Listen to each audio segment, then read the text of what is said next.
The New York shopping scene has been grappling with a significant challenge: the rise of organized shoplifting rings. Last year, stores saw massive losses, a whopping $4.4 billion to be exact. It's not just a small hiccup, it's a big problem that's making businesses worry about shutting down, making things pricier for us shoppers, and even putting store employees in danger.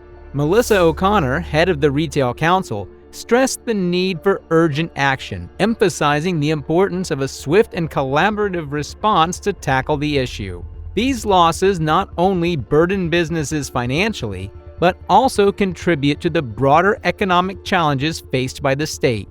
Cities like New York, Albany, and Syracuse have seen a troubling surge in retail theft incidents, raising alarm among law enforcement officials. They attribute this increase to lenient judgments that make it easier for shoplifters to escape consequences. Chief of Police in Syracuse, Joe Sicily, pointed out a worrying 55% spike in shoplifting since 2021, underscoring a growing problem that goes beyond mere financial losses for businesses.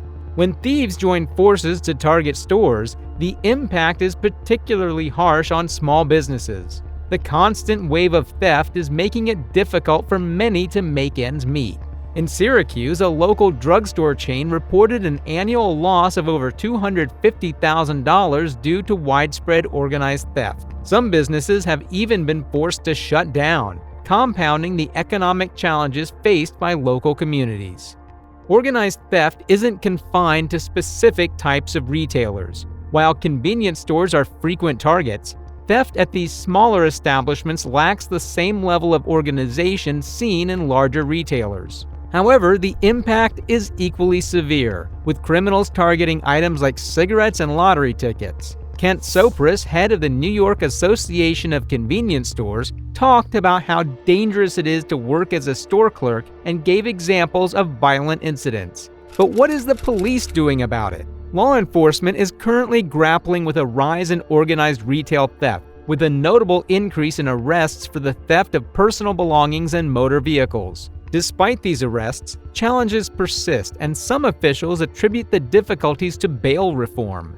The chief of police in Buffalo, Stephen Lands, expressed frustration over his shop being robbed 20 times recently. He highlighted a perceived lack of police presence and the limitations imposed by bail reform, leading to mere appearance tickets for offenders.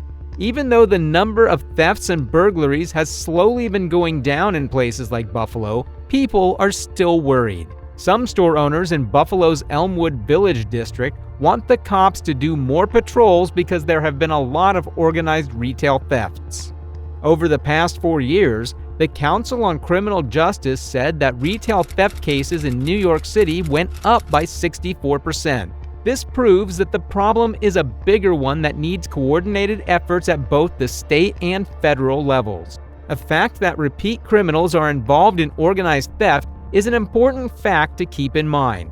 According to the NYPD, around 327 people are involved in about 1/3 of all shoplifting charges in the 5 boroughs. It's crazy that these people who are accused of shoplifting have been caught and rearrested over 6,000 times. Looking at 18 department stores and 7 chain pharmacies, they make up 20% of all complaints. This shows how a small group of repeat offenders can have a big effect on the issue as a whole. Before we jump into the causes of these numerous thefts all over NYC, we would like to remind you to show your support by subscribing to our channel and dropping a like on this video. Let's continue. The Council for Criminal Justice has been looking into why shoplifting is on the rise. They mention things like changes in bail laws and more stores reporting theft, but it's not super clear-cut, especially in New York City where the law doesn't perfectly match up with the increase in shoplifting. So we need better info from the cops and the stores to really figure out what's going on. Now, here's the deal with stores losing stuff. Employees stealing is a big part of it. With businesses feeling the squeeze from all sides, some workers might be tempted to snatch things here and there, causing major losses over time. Also, if a store isn't great at keeping track of its stuff in the supply chain, things can just disappear. Then there's this whole smash and grab thing, making things even messier. These crazy thefts you see on the news might make it seem like every store is getting hit all the time, but it's not that clear-cut. Yeah, those videos get attention, but the actual impact on what stores are losing compared to what they're making is tricky. Currently, it's at 1.57%, and that's considered okay.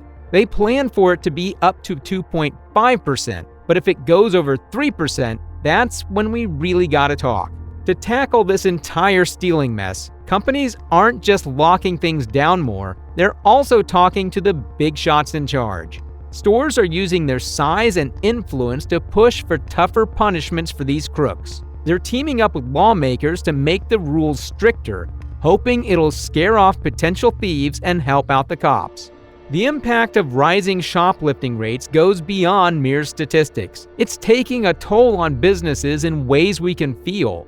Notably, major retailers like Target are making tough choices, closing their doors in cities such as New York, Seattle, San Francisco, and Portland. Target made this choice because they want to ensure the safety of their employees and customers. This has made people rethink how businesses can stay open when retail theft is so common. Things have gotten awful in Los Angeles, where store theft has gone up by an unbelievable 109% in the first half of the year. This rise, which is the highest in the country, makes it clear that we need to take immediate, all-encompassing steps to address the root causes of this worrying trend. This is a problem in more places than just New York City and Los Angeles. Shoplifting has also gone up in 6 other big American towns since 2019. These are Virginia Beach, Dallas, Raleigh, Boston, and Pittsburgh. For example, in Dallas, there was a big 73% rise in the first half of 2023. This is part of a national trend that needs our attention and prompt action. According to a study by the National Retail Federation, NRF, Los Angeles had the highest rate of organized retail crime for the 5th year in a row in 2022. This was due to a rise in retail theft. Based on data from 177 brands with yearly sales of $1.6 trillion, the study found that shrinkage, or the total amount of money retailers lost, rose by $20 billion in a year and reached $112.2 billion in 2022. About 70% of these losses were due to theft. That is more than the GDP of some countries, and the owners have had enough. They are raising their voices to contain this massive pandemic. Shop owners are reaching out to Governor Kathy Hochul, urgently asking for help with the growing issue of organized theft. Unfortunately, their request hit a roadblock when Governor Hochul recently said no to a bill that both parties supported.